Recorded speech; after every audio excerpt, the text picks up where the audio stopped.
Hello and welcome back, guys. So today we are back with episode 2 recap for the sort of what happened in RWBY. Now, as you guys can see, I'm alone this episode. My buddy wasn't able to make it today, but um, hopefully he'll be back next episode. If not, it's whatever. We'll just kind of play it by ear. But this episode we saw some interesting things. So, of course, this time we actually started with the intro instead of closing with the intro. Um, but when the episode actually begins, we see Weiss in her home. Weiss is just kind of walking around, and she's going to see Father. And then she runs into her brother. Hey guys, so I had to go record this after the fact because I messed up a little bit. But the brother's name is actually Whiteley, and everything I say except the eyes thing applies to him. So I accidentally got the butler and Whiteley confused, but the Whiteley's name is Klein and the brother's name is Whiteley. I'm not good with names, so I mixed them up. And when I was reading the names that people were talking about, like, oh, Klein did this and Klein had the thing with the eyes, that's why I was mixing that up. So, and her brother seems different. There's his name is Klein, I believe, and it translates to something like Little Seven. And it's people think that because of the color of his eyes, he might have something, possibly that his mood is constantly changing, or he represents the seven dwarves, since I believe it's German that it translates to Little Seven. I'm not 100% sure on that, but people keep thinking that he's got some emotional semblance or something to relate to the seven dwarves. But she has a really weird interaction with them. And he mentions that Father was yelling at someone, which we know is Ironwood. He just says that he's yelling at someone, and Weiss replies with, was it Mother? And then the response we get is that no, Mother's already in the garden drinking. So we now are seeing that the family isn't all it's cracked up to be. The Schnee family. I forgot their name for a second. And the next scene we get is a scene with Ranger. At first they're asleep. RWBY hears a noise and wakes up. And it kind of sounds like Pyrrha, but it doesn't really touch on what it is. We'll get to that in a little bit. And we see RWBY trudging through the woods with the map, and their whole crew is just like, oh, I don't know where this town is. And then Jean's like, oh, I know this town we're going to. And he starts saying all these happy times he had at this town, how good this town is. And then they reach the town, and the town is burned to the ground. And they manage to find one person who was still alive for that short period of time. And he dies shortly after saying there were too many of them, blah, blah, blah. Basically, the Grimm came and killed them all and wiped them out. It was the Grimm or the White Fang. I'm not really sure which one they were implying. I assume it was both, like a mixture of the two. And then it cuts to the scene with Mr. Schnee, Papa Schnee, and Ironwood with Weiss interrupting them. She doesn't really mean to. She kind of steps in the room, and then the door slams, and then like kind of announces her presence. But they were discussing some trade agreements and how the Schnee family isn't able to transport dust outside of the realm of Atlas, since they're not. There's a like council that says we don't know if everyone's going to go to war or what exactly is going to be happening. So you can't send dust to anyone because we don't want anyone stockpiling dust. So they're just not allowed to send dust. And then he convinces Weiss. He's like, I say convince.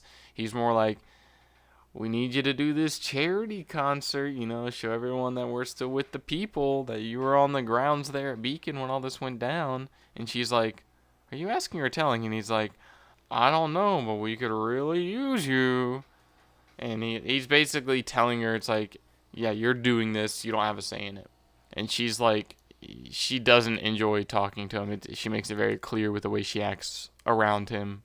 And then it cuts to an interesting scene with the butler. Just realized the butler has bright red eyes. He goes back and forth and is like, he's talking to Weiss. He's kind of joking around, and he gets her cheered up, and he's like, yeah, that's good. I like to see you happy. He seems like someone that Weiss gets along with really well. And I feel like that's going to be a character that is either going to get killed off because it's someone that Weiss really appreciates, or is going to be someone that's like secretly an insane dude, like they're gonna be like Spy Kids type thing, where it's like your Uncle Machete, that cool dude that you used to know, yeah, he's actually been a spy making all these stuff for all these years. I think they're gonna try to do something with that with the Butler. So it's either that or kill him off, and I don't think they'd want to kill him off because Weiss has already lost close friends and is already losing her family sort of because her mom's, what we assume she's drinking is alcohol. So we assume her mom's a drunk and her dad is really pushy, and she's not super close with her brother. She's not super close with her sister. So, and apparently Klein and Winter hate each other. Winter is apparently really mean to Klein, but Weiss doesn't really see Klein too much.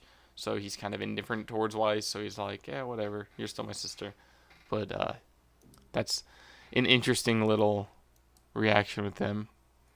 And then we see the Ranger group again, but this time they are sleeping for a much longer period of time. And Ruby wakes up. She hears something, and she hears Pyrrha saying Jean's voice, and she's like, what the heck is happening? So she wakes up, and she starts walking towards the sound. And a lot of people are speculating it's like, oh, she heard Pyrrha's voice. Pyrrha's voice is saying Jean. Pyrrha's trying to communicate. No, I want to squash those theories with my own personal theory, but it's really more backed up by the show. What I think is happening is I think they were trying to communicate that, okay, Ruby's woken up once from this, and now she's waking up again from hearing the same thing.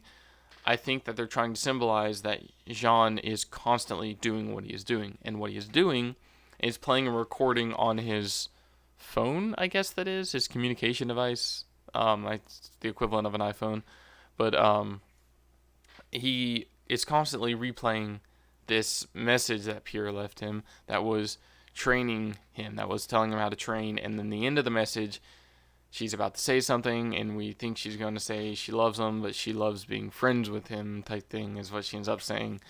And he's just basically out there training, and I think they were trying to symbolize with the RWBY constantly waking up from hearing this, that Jean is constantly training and constantly trying to improve himself.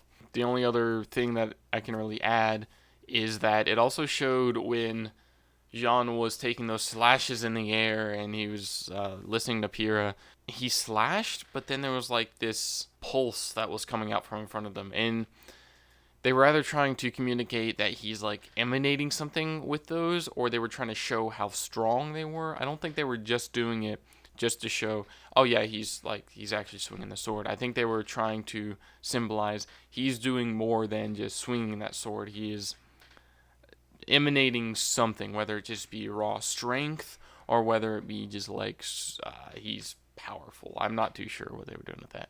But story-wise, this episode didn't add a whole lot. It introduced some more people. It talked a little bit more about the characters. I think it was more character developmental episode than it was actual story progressing episode, just because it showed interactions with Weiss and her family and was trying to just give a hint into the Schnee lifestyle, and it also showed that interaction with Ruby and Jean and how Jean is constantly training. So I think it's just talking more about developing the characters, and I believe next episode it's going to be a story, and then the episode after that is going to be character development. I think that's what they're going to be doing, because the first episode was story. Now it's character. Then they'll introduce those old characters again, or I say old, but the characters from episode 1, and then progress their story in the next episode, or their personal story. I think that's what they're going to do, and if that is what they do, I would really appreciate that. And great episode, really loved it, and if you guys want to watch this episode, you can sign up for first membership and watch episodes as they air Saturday afternoon, or if you have a Rooster Teeth account, it does not have to be a premium account. If you just sign up for a Rooster Teeth account, the free accounts even get to view it on Sunday. So you can view it the day of release if you have a first account. You can view it the day after release if you just have a Rooster Teeth account, and you can view it on Friday, which is today, sometime in the afternoon. I'm not too sure when. If you are on YouTube, or if you just go to the Rooster Teeth site, that's when they release it to the public, is on that Friday. Thank you all for watching. I hope you all enjoyed, and I'll leave links down in the description for their site if you guys want to go there and do that. So thank you all for watching. Bye, guys. There were a few things I missed, such as the symbol in the destroyed town and Whitley's comment that he didn't stop growing. This video was a little rushed since I found out last minute I was alone, but I just know that there may be another group of bandits we haven't met but may have interacted with our characters in the past, and Whiteley may have something secret hidden up his sleeve that we don't know about just yet. Thank you all so much for watching. If you liked that video, why don't you follow me over on Twitter or Instagram, or hit that sub button down below to get notified anytime I post new content.